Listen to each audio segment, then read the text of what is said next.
Expenditure हो रहा है, जो भी लोग यहाँ रह रहे हैं, अर्न कर रहे हैं, वो सारा का सारा बिजनेस पूरे जोशीमठ में है। और जोशीमठ ये बोले कि हमें तो नुकसान हो गया, कैसे कैसे मतलब उसका क्या जवाब देंगे हम? ये तो हम तो यही बोल सकते हैं कि कुछ लोग हैं जिनके कुछ अपने व्यक्तिगत स्वार्थ होंगे और वो गुमराह कर रहे हैं। आपने सारी साइंटिफिक स्टडी अध्ययन सब देख लिए हैं, और भी आना है। इतना अच्छा प्रोजेक्ट है, इस बनने के बाद में देश में जो खुशहाल और जो यहाँ इस अंचल में खुशहाली आने वाली है, वो आप उसका भी आप अंदाज लगा ही रहे हैं।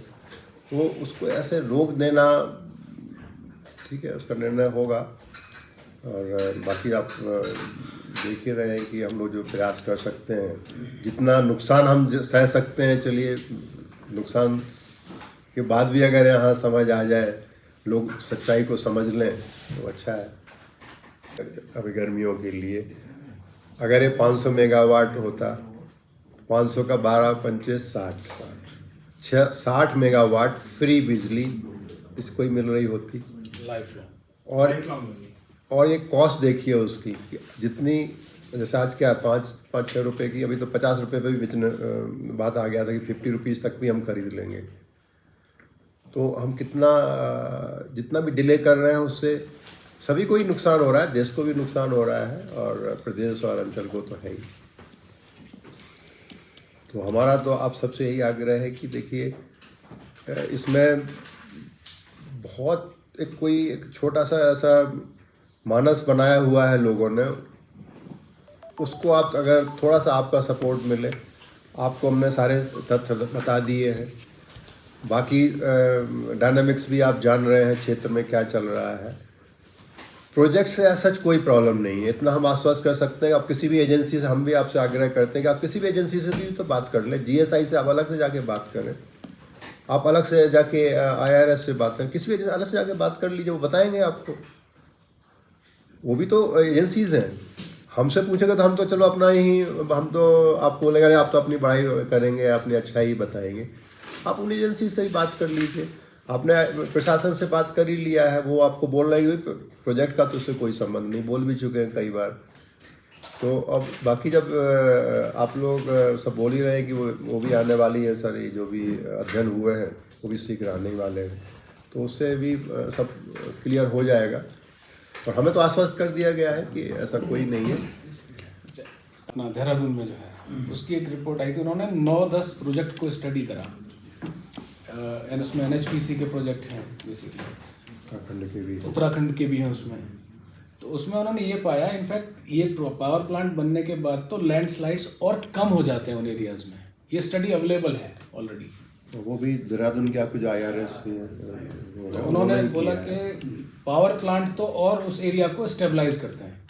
तो ये हमारी गाँव पिछली बार हमने कोई और प्रोजेक्ट करा हुआ, हमारा नहीं था, हमारा जो है लोहरी नाथ वाला वो बंद पड़ा। काश्तवार मेगावार वाला था वो, मतलब कितवार हो गया। अब तो लो भाई बाहर निकल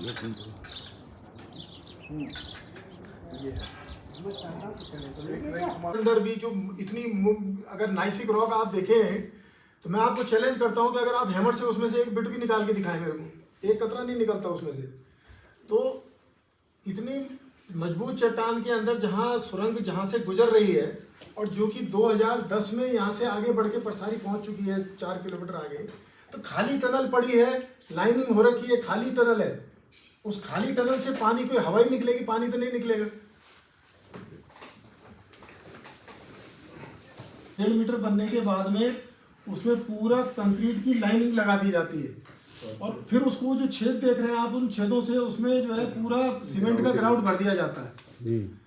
तो उसमें से किसी भी तरह का पानी की बाहर, अगर हमें तो पानी पावर हाउस में भेजना है, इससे अगर पानी बाहर थोड़ी निकालना है। और ये टनल की स्थिति है आपके सामने जो दिख रही है।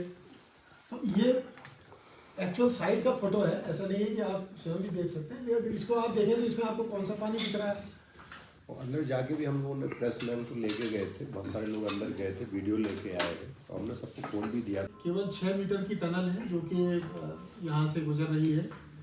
और इसमें आपने ये देखा कि इसको, जैसा कि अभी रोहित ने बताया कि ये पूरी टनल जो है मुख्य रूप से जोशीमठ के आसपास के क्षेत्रों से जहां भी गुजरी है वहां पे टनल बोरिंग मशीन से इसको बनाया जा रहा है, जिसमें कि किसी प्रकार का कोई ब्लास्टिंग की संभावना नहीं रहती है। और दूसरा बात यह है कि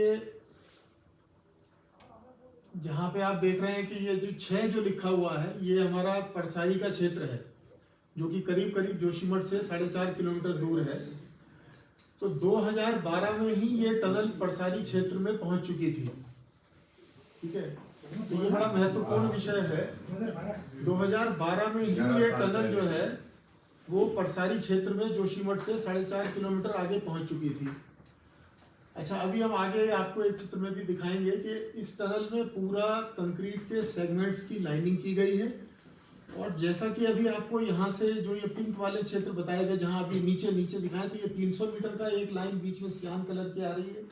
उसके बाद 800 मीटर का क्षेत्र हमारा ये आगे पड़ता है और 2.8 किलोमीटर आगे पड़ता है। मतलब टोटल आप ये मान के देखिए कि करीब करीब बीच में ऐसा क्षेत्र है 3.5 किलोमीटर का, जो कि अभी टनल की खुदाई नहीं हुई है। तो इतना सुरंग बिना बनी हुई होने पर एक बहुत बड़ा भ्रम ये फैलाया गया कि साहब जब 7 फरवरी की आपदा आई तो उस समय जो भी जल इस टनल में प्रवेश किया या मलबा जो भी इस टनल में प्रवेश किया उसकी वजह से जोशीमठ क्षेत्र में पानी घुस गया, जो कि एक असंभव सी स्थिति है। आप अगर देखें कि हमारी एक एडिट वहाँ चौरमी वाली भी है, अगर उधर से कोई पानी जाता तो या तो चौरमी से निकल जाता, और वहाँ भी जाने की संभावना नहीं थी क्योंकि बीच में एक 300 मीटर का क्षेत्र बिना बना हुआ और भी था। तो वो मलबा हमने वहीं 1700 मीटर तक पूरा साफ कर दिया और टनल हमें पूरी जो है सुरक्षित है वहाँ पर। और चौरमी की तरफ से भी अब एजीएम जियोलॉजी भुवनेश कुमार, क्योंकि इसमें कुछ बड़े महत्वपूर्ण ये जो आप स्लाइड देख रहे हैं बड़ी महत्वपूर्ण स्लाइड है। कई लोगों का इसी में हम लोग केवल 6 मीटर की टनल है जो कि यहाँ से गुजर रही है। और इसमें आपने ये देखा कि इसको, जैसा कि अभी रोहित ने बताया कि ये पूरी टनल जो है मुख्य रूप से जोशीमठ के आसपास के क्षेत्रों से जहाँ भी गुजरी है वहाँ पे टनल बोरिंग मशीन से इसको बनाया जा रहा है, जिसमें कि किसी प्रकार का कोई ब्लास्टिंग की संभावना नहीं रहती है। और दूसरा बात यह है कि जहाँ पे आप देख रहे हैं कि ये जो 6 जो लिखा हुआ है ये हमारा परसाई का क्षेत्र है, जो कि करीब करीब जोशीमठ से 4.5 किलोमीटर दूर है। तो 2012 में ही ये टनल परसाई क्षेत्र में पहुंच चुकी थी। ठीक है, तो ये बड़ा महत्वपूर्ण विषय है।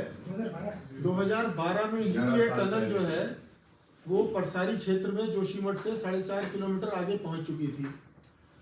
अच्छा, अभी हम आगे आपको एक चित्र में भी दिखाएंगे कि इस टनल में पूरा कंक्रीट के सेगमेंट्स की लाइनिंग की गई है। और जैसा कि अभी आपको यहाँ से जो ये पिंक वाले क्षेत्र बताए गए, जहाँ अभी नीचे दिखाए, तो ये 300 मीटर का एक लाइन बीच में सियान कलर की आ रही है। उसके बाद 800 मीटर का क्षेत्र हमारा ये आगे पड़ता है और 2.8 किलोमीटर आगे पड़ता है। मतलब टोटल आप ये मान के देखिए कि करीब करीब बीच में ऐसा क्षेत्र है 3.5 किलोमीटर का, जो कि अभी टनल की खुदाई नहीं हुई है।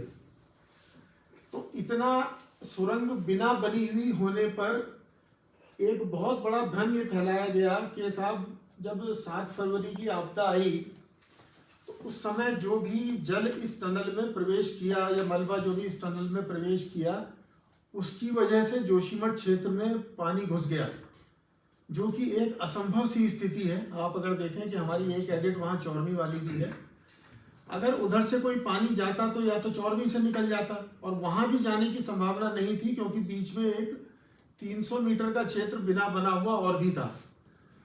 तो वो मलबा हमने वहीं 1700 मीटर तक पूरा साफ कर दिया और टनल हमें पूरी जो है सुरक्षित है वहाँ पर।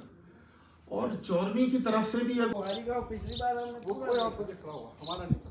हमारा जो है लोहानी नाक वाला वो बंद पड़ा, काश्तवार मेगावार वाला था वो, मतलब युद्धवार हो गया। अब चलो भाई बाहर निकल ये है